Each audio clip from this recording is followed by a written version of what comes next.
So Donald Trump's got all these bogus election lawsuits out there.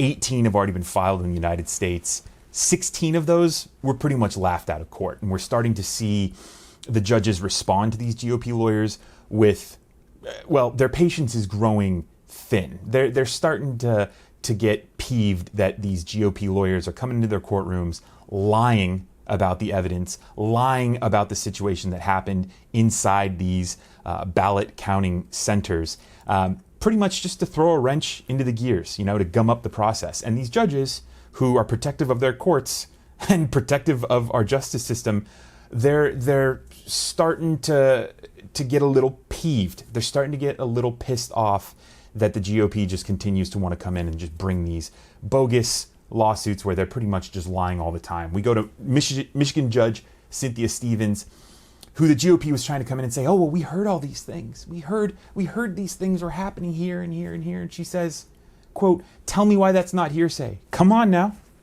Come on now. That's my favorite. Come on now.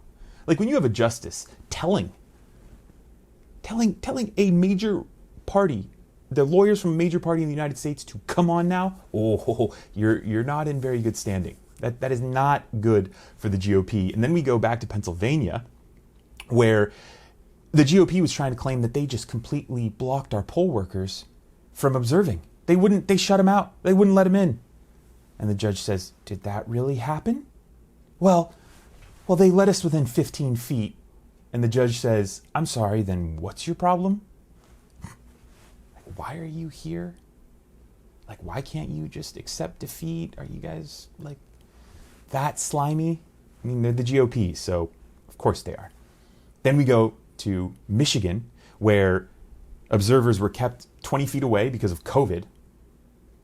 And the GOP lawyers are trying to make the argument that, oh man, this is because they're secretly trying to mess up the ballots.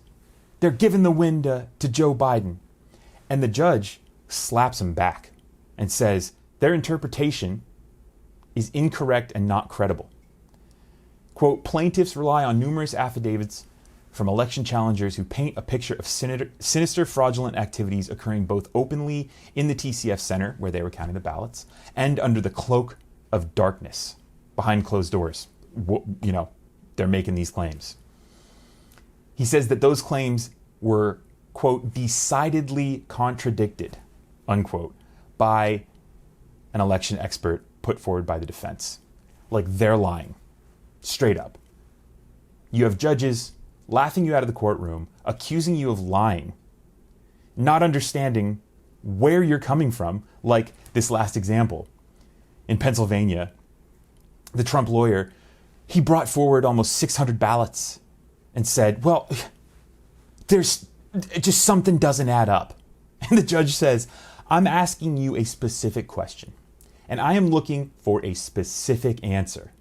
Are you claiming that there is any fraud in connection with these 592 disputed ballots? To which the GOP lawyer says, to my knowledge at present, no. To my knowledge at present, we don't have a damn thing. And that's the story of these election lawsuits. 18 have been filed across the United States. 2 have been successful. Like, if you're batting that average, like, you don't have a job anymore, right? Donald Trump, you've been fired. You can try to fight it in the courts, but we're just going to see more and more of both Republican and Democratic judges laughing you out of the courtroom, just like 76 million Americans are laughing you out of office.